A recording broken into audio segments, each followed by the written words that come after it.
What is your question? When we're describing faith, wouldn't we refer to could you have faith towards Yes? but towards Vishnu and Krishna? Okay. In the third canto of the Srimad Bhagavatam, and if you're interested, send me an email and I'll show you exactly where you can read it. Lord Kapila says to his mother that even if you're a devotee, you can render devotional service in the mode of ignorance, in the mode of passion, in the mode of goodness, and in the mode of pure goodness. Yes. Okay, so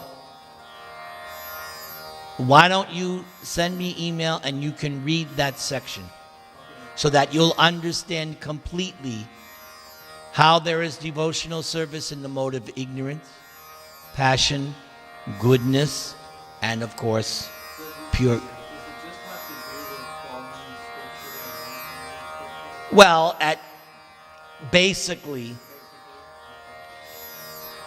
a person who does devotional service in the mode of ignorance does their devotional service angry, insults others, thinks, I am the best. Look at all these fools and rascals. They can't appreciate the greatness of Nirantara. Person does devotional service in the mode of passion, name and fame. Have to always get recognized.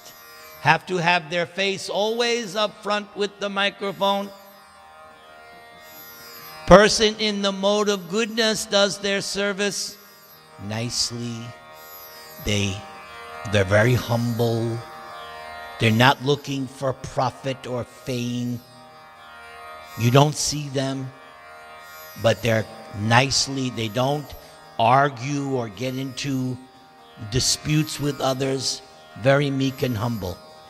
Then the devotee that does in the mode of pure goodness, out of love for Krishna. That's basically, but I want you to read that section. Send me the email. I'll do the homework for you. All right? Now, you can put your Bhagavad-gītās away, and everyone can take one of these sheets that I have here up front. Hare Krishna, Krishna Krishna, Hare Hare, Hare Rama, Rama Rama, Hare Hare, Hare Krishna, Krishna Krishna, Hare Hare, Hare Rama, Rama Rama, Hare Hare, Hare Krishna, Krishna Krishna, Hare Hare, Hare Rama, Rama Rama, Hare Hare, Hare Krishna, Krishna Krishna, Hare Hare, Hare Rama, Rama, Hare. Does everybody have a sheet? All right, let me get my sheet. That would be a good idea. My sheet is on here. Okay, so what you're looking at is all the verses in Bhagavad-gītā that deal with faith, up until the chapter we're studying now. So we're going to go over all these verses in the Bhagavad-gītā that deal with faith. Please repeat. Tad buddhayas tad atmanas tan nishtas tat parayana gacchantya punar avriting jnana nirdhuta kalmasha. Please repeat. When one's intelligence, mind, faith,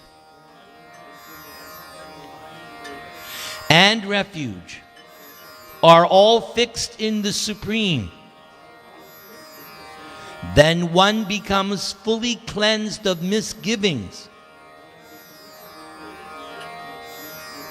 through complete knowledge, and thus proceeds straight on the path of liberation. So, fixed in the Supreme. So for the impersonalist, the Supreme is Brahman. For the yogi, Supreme is Paramatma. And for the devotee, Mehul, who is the Supreme for the devotee? Yes, the Supreme Personality of Godhead, Purushottam, Krishna. So, what is this verse saying? Your intelligence, your mind, your faith, and refuge. So refuge is surrender. The word sharanam means shelter or refuge. That's another way of understanding surrender. Right? What happens? So when you have all those things in Krishna, then you become fully cleansed of misgivings. What has result? Complete knowledge, and you proceed straight on the path of liberation. So, you should be noticing how daily you are making little baby steps of advancement. You may ask, Prabhu, how do I know I'm making advancement? You know you're making advancement because daily you are getting encouragement to continue. You need something? Krishna Kumar, we don't have any flowers for the arti. Okay, so you know you're making advancement because from within you're getting encouragement from Krishna in the heart. You're getting that kind of encouragement. You get up every day and there's some impetus. There's something that's inspiring you to go further forward. Let's go to the next verse. Please repeat. Sanishchayena yoktavyo yogo nirvinachetasa sankalpa prabhavan kamangs tyaktva sarvan nashashata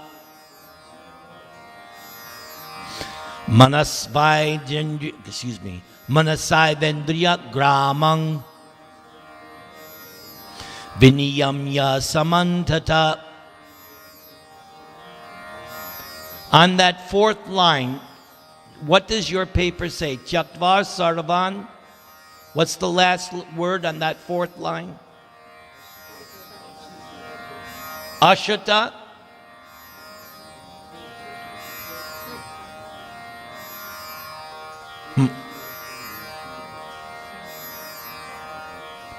Ashashtaha. Okay.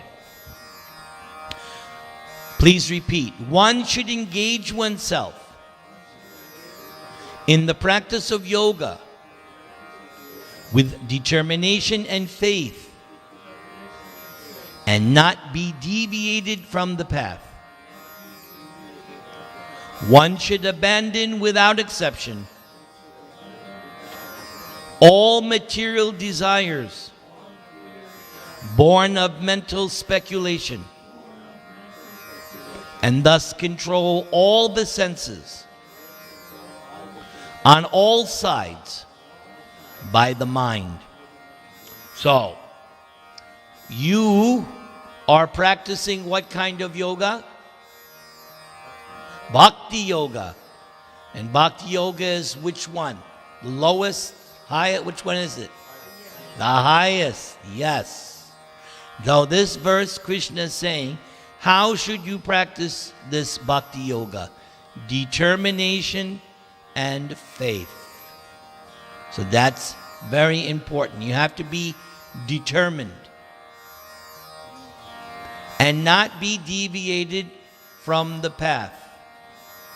Who or what will try to deviate you? Mahul? Maya. That's her job. Her job is to deviate you. You don't want to go to Namahat. You want to watch a baseball game. You don't want to go to temple. You want to do something on Facebook instead. So that's Maya's business, to deviate you. But you have to be determined and have faith in who? Krishna.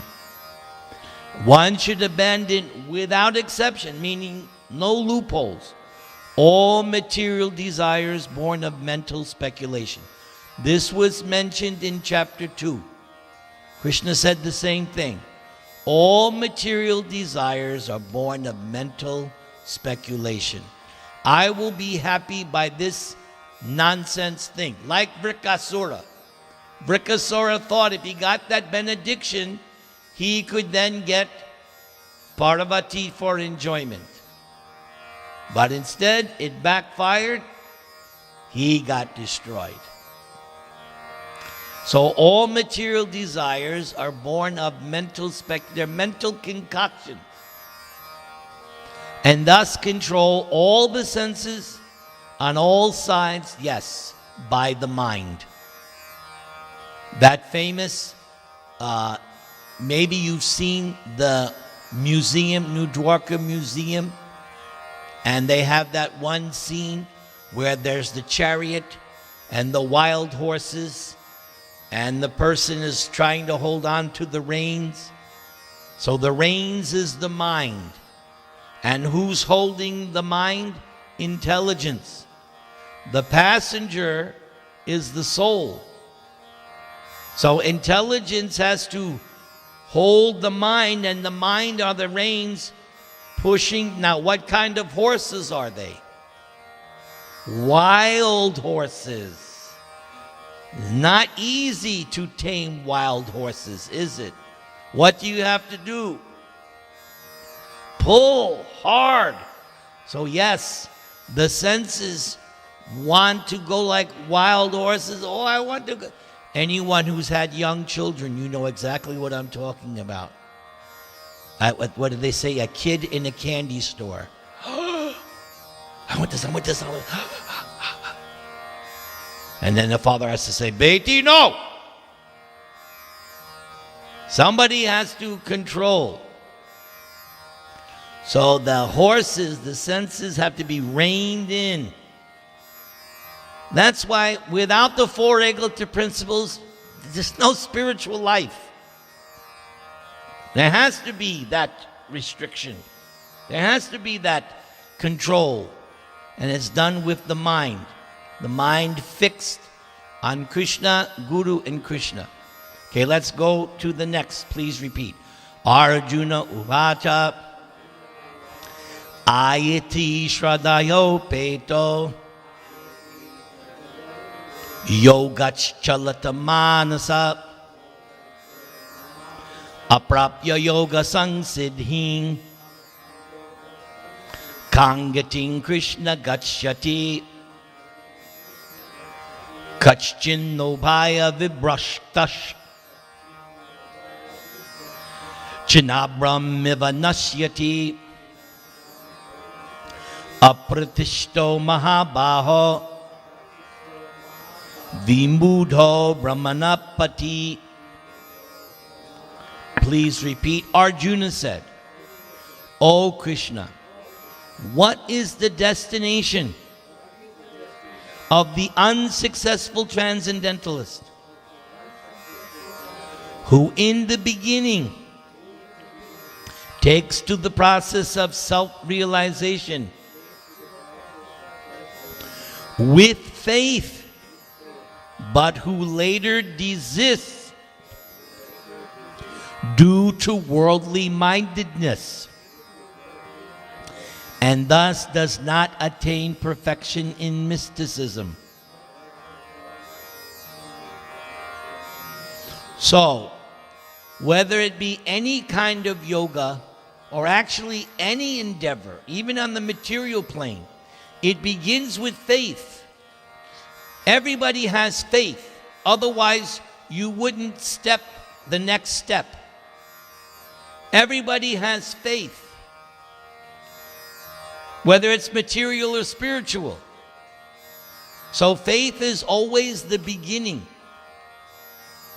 And as we've been learning today, faith is developed by association. So, what to speak of if you try for self-realization?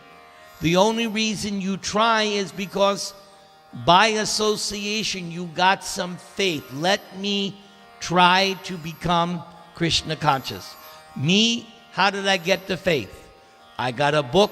I read Prabhupada's book. That was the beginning of my faith. That book had so much a profound effect on me.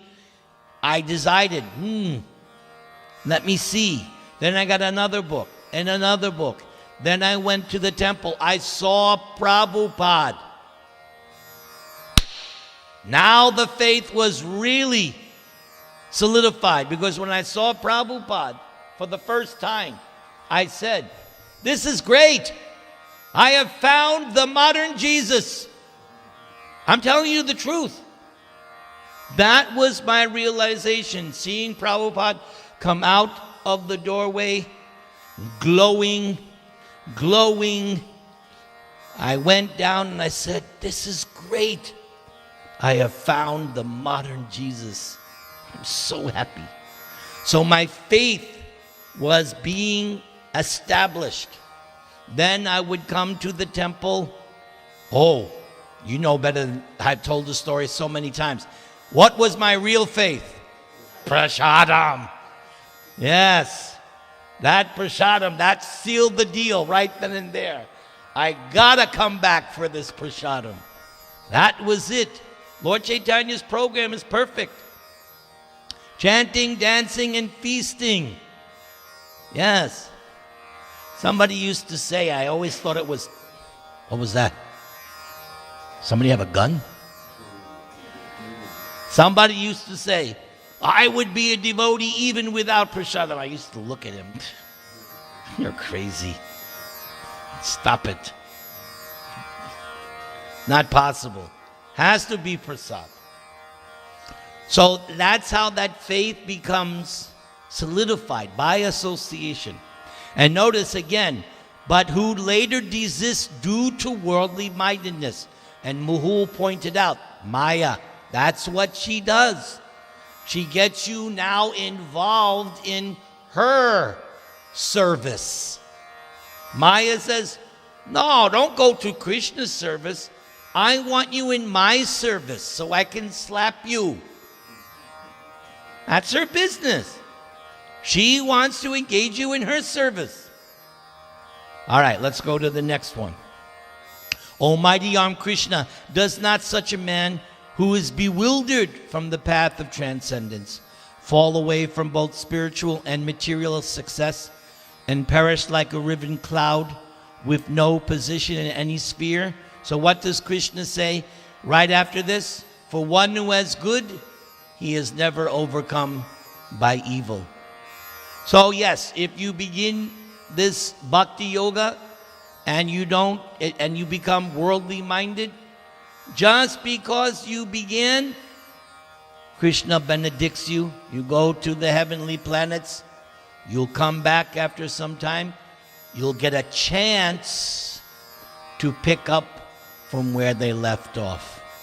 In your case, all of you were devotees, previous life. That's why you were born with names like Patel, Sharma, etc. Vatsha, yes. Not like D'Angelo. Okay? Hare Krishna. You're picking up from where you left off. That's all. Picking up from where you left off. And hopefully you will complete your graduation in this life and go back home, back to Godhead. The title of Kamlesh's Going Back to Godhead. All right, next verse, please repeat. yoginam api sarveshang madgatin antar atmana shraddhavan bhajate yomang same yukta tamo mata. Please repeat. And of all yogis, the one with great faith, who always abides in me, thinks of me within oneself, and renders transcendental loving service to me, is the most intimately united with me in yoga, and is the highest of all. That is my opinion. So whose opinion is that? Anybody going to argue with Krishna's opinion? I don't think so. Mahul just read the chapter of Paundraka. Paundraka disagreed with Krishna's opinion. Paundraka, he said, I am Vasudev. And he had a fake symbol of Sudarshan. He had fake. So he said to Krishna, give me back my Sudarshan chakra. So Krishna said, no problem, hope you can handle it. So Krishna sent his Sudarshan chakra, but Paundraka was not able to control it, and it killed him. Yes. So we had said a couple of verses ago, I asked you, which is the highest yoga? You all said Bhakti Yoga. This is the verse that confirms it. And is the highest of all, because this is what Bhakti Yoga is. Great faith. Abiding in Krishna. There's a story at the end of Krishna book when Arjuna takes shelter of Shiva instead of Krishna. Yes. Did you know this story? Yes. You want to hear the story? So there was a Brahmana, and he went to King Ugrasena, very angry. King Ugrasena, you must be bogus king, because my son has died before me. This would not have happened, Ugrasena, if you were a real king. If you were a real king, this kind of thing would not happen. Brahman went back. His wife gave birth to a second son. Immediately it died. 9 times the Brahman came and chastised King Ugrasena because all 9 babies immediately died upon birth. So Arjuna was there on the 9th time the king came. Arjuna said, wait a second. I'm Arjuna. I have this Gandiva bow. I was blessed by Lord Shiva. I defeated him and so many demigods. I'm not like these other people. And who was Arjuna talking about? Krishna, Balaram, because the Brahmin said, Arjuna, how can you promise that you'll protect my next son when Krishna is here and he didn't protect, and Balaram is here and he didn't protect, and Aniruddha and Pradyumna, what, you're supposedly better than them? Arjuna said, next time your wife is giving birth, you call me. I will protect. So he's big man now. So the 10th child is about to be born. So Arjuna comes, and it says that Arjuna took shelter of Lord Shiva.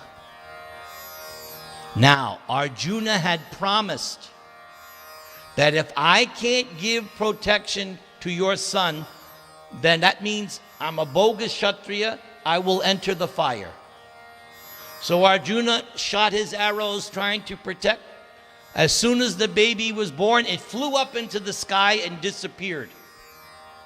And who is watching from his window? Who do you think is watching? Krishna. And he's smiling. But Arjuna, he holds his word true. So he's about to commit, because he promised, if I can't protect your son, I will commit suicide. Krishna sees that Arjuna is going to keep his word. Krishna comes. Krishna says to Arjuna, no, I won't let you do this because it'll look bad for me. People will say that Arjuna, the great devotee of Krishna. So Krishna said, no, I know everything. Don't commit suicide, you watch. So Krishna called his special chariot with 4 horses. Megapushpa, Balahaka, Sugriva, and Shaibya. They have different colors. Shaibya is green, and Megapushpa looks like a cloud, and the other 2, one looks gray like the color of ice. You know how ice is like a whitish gray, and one was the color of ashen. So these are transcendental horses. So Krishna calls his chariot, boom. Arjuna and Krishna get on the chariot, and they start going through the universe at lightning speed. And they penetrate the universal covering, and they visit the Brahma Jyoti.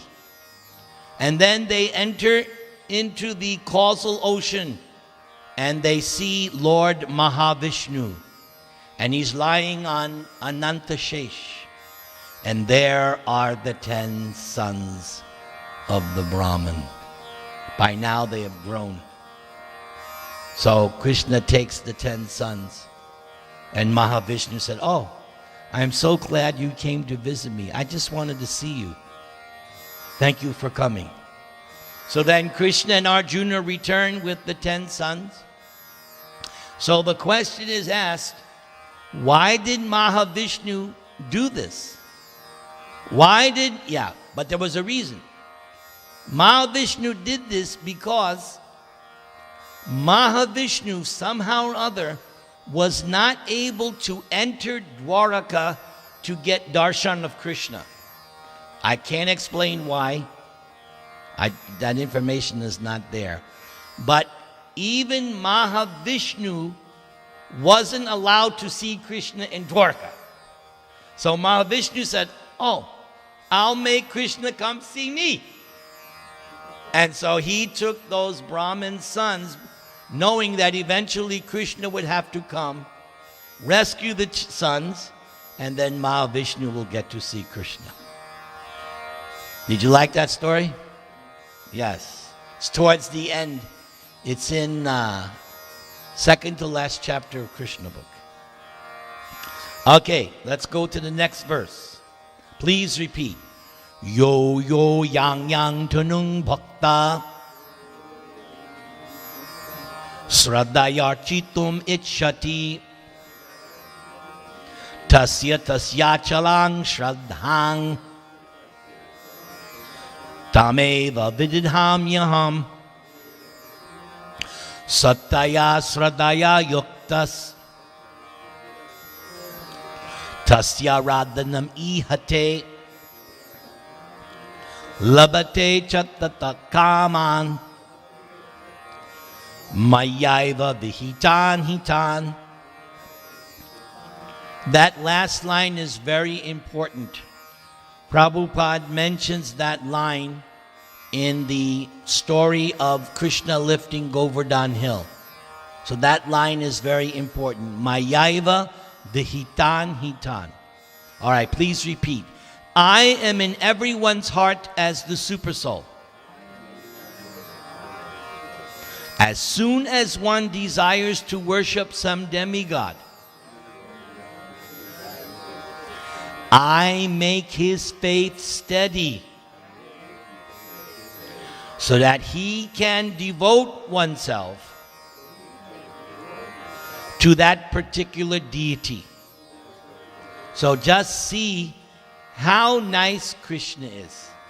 That even you don't want to worship him and you want to worship somebody else, he helps you. This is one reason why I love Krishna. Even you don't want him, he still helps you. Come on. What better God can there be? He's so nice. I make his faith steady. Krishna is so kind.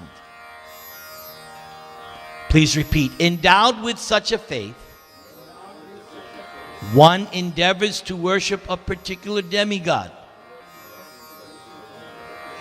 and obtains one's desires.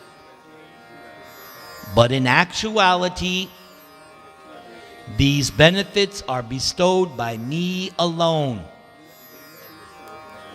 So that's Mayaiva Vihitan Hitan. That's the meaning. These benefits are bestowed by me alone. Yes, alone. So, Prabhupada's point in the purport is that, yes, people are worshiping demigods, but the demigods are not independent. They have to get sanction from the head boss. Just like you've all had experience, whether it be your phone or your TV service, or you have some problem. And then you go to customer service and they say, well, I have to check it with the manager. Yes. And then they switch you, like if you're on the phone, they go for one call, right? Well, I'm going to have to take you to this. And then you're on the phone for a half an hour to resolve a credit charge, right?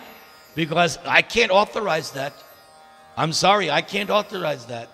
Then finally, after you scream and yell, let me talk to your... Then eventually you get what you want. Am I right? You've all had this experience, right? So the demigods cannot do anything independently. Krishna in their heart tells, go ahead, you can do. They're not independent because Krishna is also in the heart of the demigod as the super soul. Very important. Therefore, Krishna said, actually, these benefits are bestowed upon me alone. All right. Let's do the next one. Please repeat. Yep yanya devata bhakta yajante shradhayanvita tepi mam eva kaunteya yajantya vidipurvakam. Those who are devotees of other gods and who worship them with faith actually worship only me. O son of Kunti, but they do so in a wrong way. That's the meaning of avidhi purvakam. Avidhi purvakam means wrong way. Prabhupada in some places will say bribe. You all know in India, nothing gets done without bribe. Am I right? Mexico and other countries, same way. I remember in Panama, we were driving very fast. So the policeman stopped the driver. So the devotee, he's Indian, but he's in Panama, immediately gave the guy $40. All right, bye. So third world countries, I like that. No ticket, just pay. Simple. Finish business. Good business, huh? Yes. Avidhi purvakam. All right, next verse. Shri Bhagavan Uvacha Maya Veshya Mano Yemang Nitya Yukta Upasate